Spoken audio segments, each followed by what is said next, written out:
Sana, sana'y Ako nga pala si Adrian Custodio. Simula kinder, magka-classmate kami. Hanggang ngayon nga, hanggang grade 4. Tapos yun, yung sabi niya, bata pa raw, wala pang isip sa mga ligaw-ligaw. Huwag daw muna. Nanligaw pa ako ng babae. And ayun, nabasted ako. And then yun, nag-umpisa akong na-attract sa lalaki. Yung daddy ko talaga is hindi niya talaga tanggap. Minsan nasasaktan niya ako, nasasampal. Sana huwag nila akong pigilan, ganun. Kasi nga, masaya naman ako sa ginagawa ko.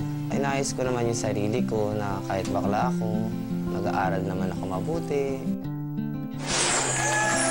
Mga kapatid, ang anak na nagpakatotoo, si Aldrin Custodio. Welcome, Aldrin, again. Good afternoon po. Good afternoon sa'yo. Ang favorite ko yung picture mo, nakaganyan ka sa turtle. Ayan. Ayan. Ano, Aldrin, nabastard ka kasi nung grade 3 ka. Opo. Naligawan mo, classmate mo, ganon? Since kinder po talaga is magka-classmate na kami and kami close na close po kasi yung parents namin. Ayun. So parang partner-partner kami. Ganun. Actually, sila yung may gusto. Opo, gusto rin nila. Parang, ayun na rin po, nagagaan na rin po kami sa kanila na Na-attract ka rin. pinagaano ka. Opo. Ayun. Tapos, nabasted ka. Nung grade 4. Nung grade 3, 4. grade 4 po. Eh, hindi pa yun. High school pa ang totoong ligawan. Joke. So, sa tingin mo kaya, Aldrin, kung hindi ka nabasted nung grade 4 ka, sa tingin mo kaya, lalaki ka pa rin? Siguro po. Kasi, Na-hurt ka kasi, no? Opo. Kasi sa parang first time, di ba, ma-in love ng ganun sa babae. Oo. Pero meron namang nasa mas tamang edad manligaw, nababasted din, na hindi rin naman yun ang choice. I think, talagang ang puso mo, girl ka talaga. Siguro Oo. po yun yung destiny ko. Siguro yun talaga. Opo. Kasi from grade 4 also, tapos hanggang sa mo, grade 6, out ka na. Opo. Diba? Tapos High school po. High school. Yung reaction naman ng classmates mong nakakakilala sa'yo mula nung maliit ka, okay lang? Okay naman po. Kasi may mga naging classmate din po ako from elementary to high school. Na hindi nagulat naman? Hindi naman po. Oh, so sabay-sabay kayo. Na parang sabay-sabay kayong lumaki at ano sila, happy sila basta happy ka. Apo. Ayun. Anong ginawa mo para nung time na siguro, gaano mo katagal tinago sa magulang mo? Matagal din po eh. Kasi hindi po talaga ako umamin. Gano'ng Kumbaga po, napansin na lang po yung sa kilos ko. As in, hindi ko po talaga sinabi na verbally talaga na sinabi. Pero- Nabading ako. Hindi ko po talaga sinabi. So kahit sa mama mo, hindi Kahit ka po sa mom. hindi ka nakipag-secret sa kanya? Hindi po talaga. Pero so ilang years yon na kahit di mo sabihin halata nila, sabi mo nasasaktan ka ng father mo. Opo. Pero hindi naman po madalas. Minsan lang po talaga. Pero bakit? Nahalata na niya? Opo. Or may iba pa siya kunyaring dahilan? Kasi po yung mga kending-kending ko na po, yung mga pagtilamsik ng kamay ko, pilantik. Ang tatay mo, ang trabaho niya noon ay? Pulis po. Kaya, naku, pulis pa si Papa. Mahirap naman yon. Okay, mga kapatid, makakasama din po natin ngayon ang nanay na walang sawang sumusuporta naman sa kanyang anak, si Ginang Josefina pala. Josefina Custodio. Hello! In English, Mami Josephine. Nako. Hello, Mami. Para po kayo magkapatid. Ayan. Welcome po, Mami. Ayan. Hello po, Please have a sir. seat. Ayan po. Mami, para kayo magkapatid. Ano po yung unang naisip nyo nung pong nalaman nyo na, well, ilang years din po yung dumaan.